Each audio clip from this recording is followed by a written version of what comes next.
হরে কৃষ্ণ। সামনে পবিত্র রপণী একাদশী আসছে।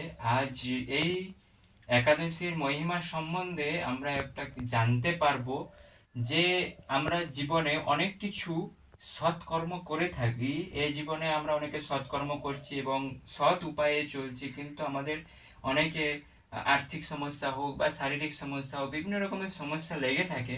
সেই সমস্যা থেকে আমরা ভাবি আমরা এত সৎ থাকার পরেও আমাদেরকে কেন এত কষ্ট হচ্ছে। আজ এই মহিমাটা শ্রবণ করলে আপনারা বুঝতে পারবেন।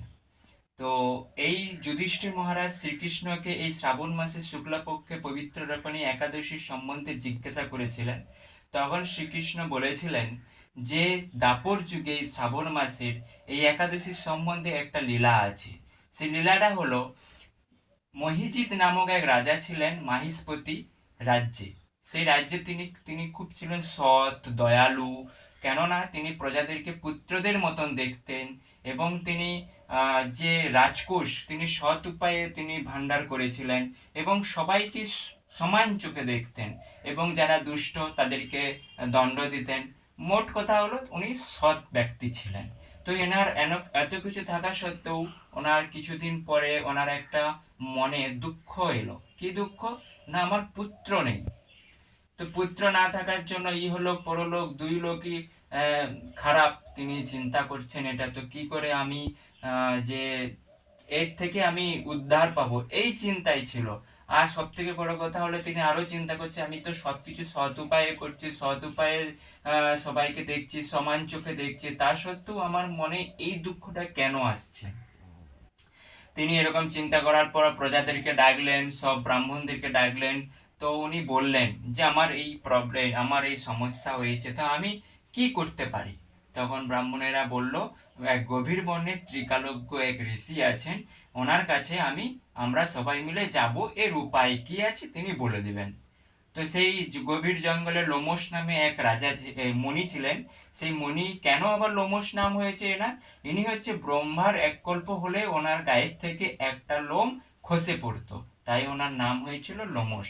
তিনি সবসময় আহ সাধনায় ব্যস্ত ছিলেন। তো সেখানে গিয়ে ঋষি মুনি সেই ব্রাহ্মণদেরকে দেখে বলে, আপনাদের আসার উদ্দেশ্যটা কি?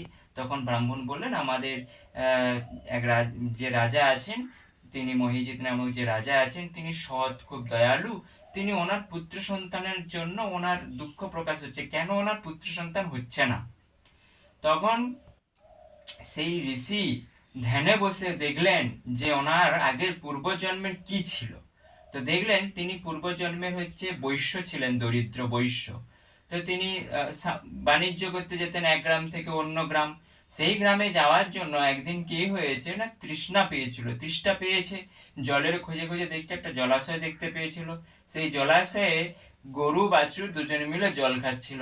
আর উনি কি করেছেন, গিয়ে তাদেরকে সরিয়ে দিয়ে তিনি জল খেয়েছেন। এটাই ছিল ওনার অপরাধ।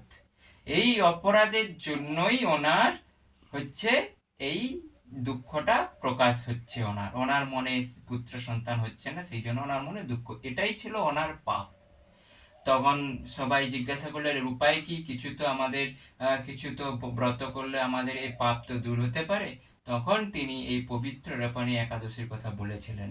তিনি যেভাবে যে উপায়ে বলেছিল সেই উপায়ে সবাই, মানে রাজ্যের সবাই মিলে সেই একাদশী করেছিলেন এবং সেই একাদশীর পুণ্য ফল রাজাকে সবাই দান করেছিল।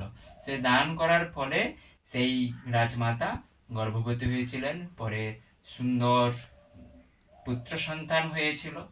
তারপরে ওনাদের সব দুঃখ দূর হয়েছিল। এটাই ছিল মহিমা। আর এই একাদশীর মহিমা শ্রবণ করলে আপনাদের সবার বাজপেয় যোগ্য ফল লাভ হয়। তো এখান থেকে আমরা কি জানতে পারলাম? দেখুন, উনি এই জন্মেও সৎ ছিলেন, আগের জন্মেও সৎ ছিলেন, কিন্তু একটা অপরাধের জন্য শুধু তিনি সরিয়ে দিয়ে নিজে জল খেয়েছিলেন, সেইটুকু অপরাধের জন্য এনার এত বড় সাজা ছিল।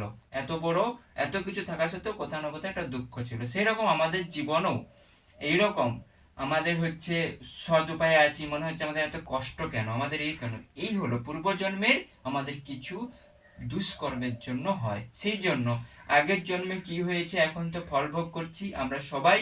আমরা সেই মনস্থির করব আমরা এই জন্মে কমসে কম আমরা সেই দুষ্কর্ম বা অকর্ম করব না, আমরা সৎ পথে সৎ কর্ম করে চলতে থাকবো এবং হরি গুরু বৈষ্ণবের সেবায় নিমজ্জিত করব আমার নিজেদেরকে, এবং তার সেবা সুখ চিন্তায় আমরা সবসময় মগ্ন থাকবো। তো এইভাবে আমরা চললে আমরা একাদশী করা এবং একাদশী মহিমা শ্রবণ করার আমাদের যথাযোগ্য ফল লাভ হবে। হরে কৃষ্ণ।